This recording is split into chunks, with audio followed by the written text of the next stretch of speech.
Hello বন্ধুরা, পাপিয়ার ভালোবাসার রান্নাঘরে তোমাদের সকলকে স্বাগত। আজ আমি লাল শাকের একটা অদ্ভুত সুন্দর রেসিপি নিয়ে চলে এসেছি। চলো তোমাদের সাথে এই রেসিপিটা শেয়ার করছি। এখানে আমি 3 আঁটি লাল শাক এরকম ছোট টুকরো করে কেটে নিয়েছি, কেটে ভালো করে ধুয়ে পরিষ্কার করে নিয়েছি। তার সাথে নিয়েছি এখানে আলু, এরকম ছোট ছোট টুকরো করে কেটে নিয়েছি। দুটো মাঝারি সাইজের আলুকে কেটে ধুয়ে নিয়েছি। আর নিয়েছি পোস্ত 1 চামচ, বাদাম অল্প পরিমাণে, আর নিয়েছি এখানে 8-9 কোয়া রসুন, দুটো কাঁচা লঙ্কা চেরা আর দুটো শুকনো লঙ্কা। এই রসুনগুলো আমি একটু থেতো করে নেব।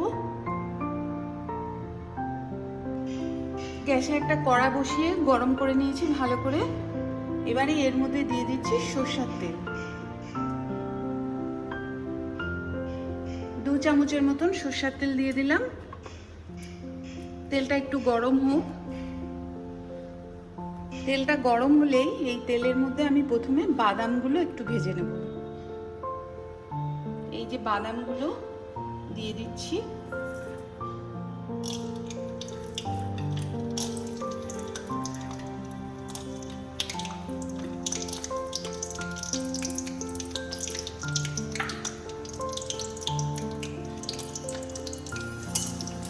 বাদামগুলো ভাজা হয়ে গেছে, বেশি সময় লাগে না, 2 মিনিটের মধ্যেই বাদামগুলো কিন্তু ভাজা হয়ে গেল।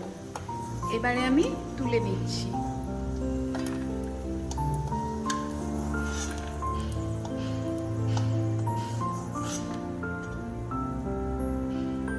রেখে দিচ্ছি একটা সাইডে। এবারে এই তেলের মধ্যে আমি যে রসুনগুলো থেতো করে রেখেছি সেই রসুনটা দিয়ে দিলাম, আর শুকনো লঙ্কা দুটো একটু ছিঁড়ে দিয়ে দিচ্ছি।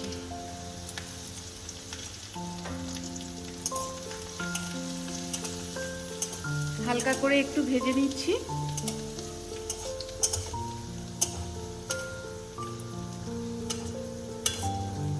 হয়ে গেছে রসুন ভাজা। এবারে এই তেলের মধ্যে আমি কেটে রাখা আলুগুলো দিয়ে দিচ্ছি। আলুগুলো একটু ভেজে নিলাম, দেখো একটু ভাজা ভাজা হয়ে গেছে। এবারে এর মধ্যে আমি দিয়ে দিচ্ছি স্বাদ মতন লবণ। লবণটা একবারে শাকের পরিমাণ বুঝে দিয়ে দিতে হবে। আর দিয়ে দিচ্ছি হলুদ 1/2 চামচ,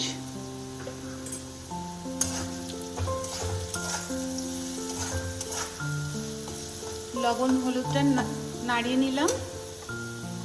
এবারে যে আমি শাকটা কেটে ধুয়ে রেখেছিলাম সেই শাকটা দিয়ে দিচ্ছি।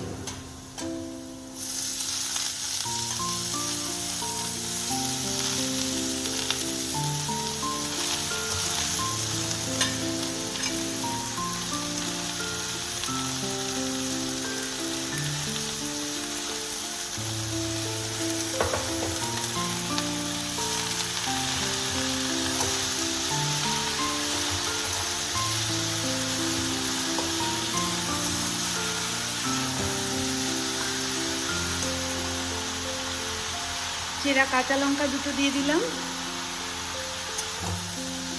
এবারে শাকটাকে ভালো করে মিশিয়ে নিচ্ছি। আমি ভাজবো, এতে কিন্তু আমি ঢাকা দেবো না, তাহলে শাকে থেকে জল বেরাবে।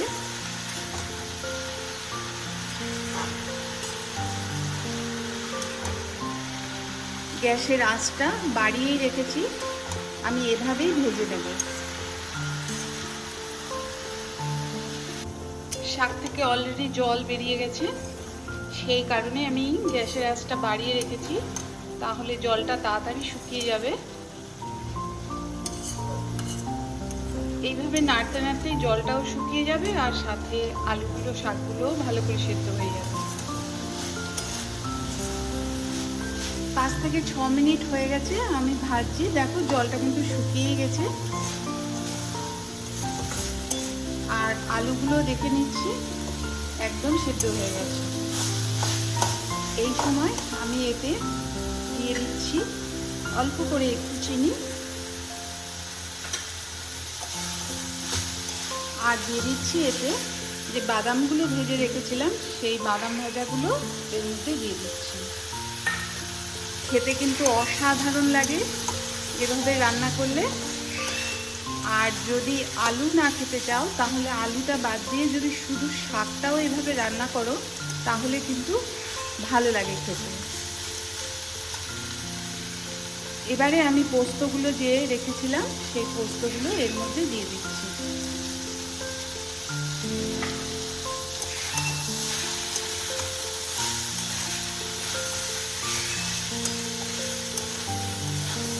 গরম ভাতে অসাধারণ লাগে এই শাক ভাজার রেসিপিটা খেতে।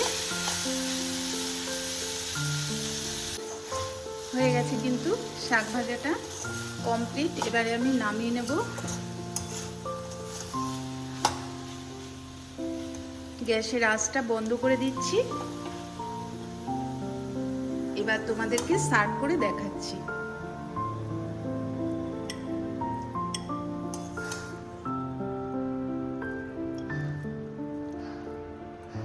দেখো কতটা সুন্দর হয়েছে।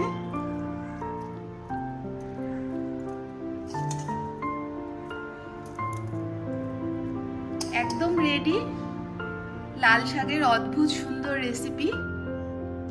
আজকের মতন এই অবধি, আবার দেখা হবে অন্য কোনো রেসিপিতে।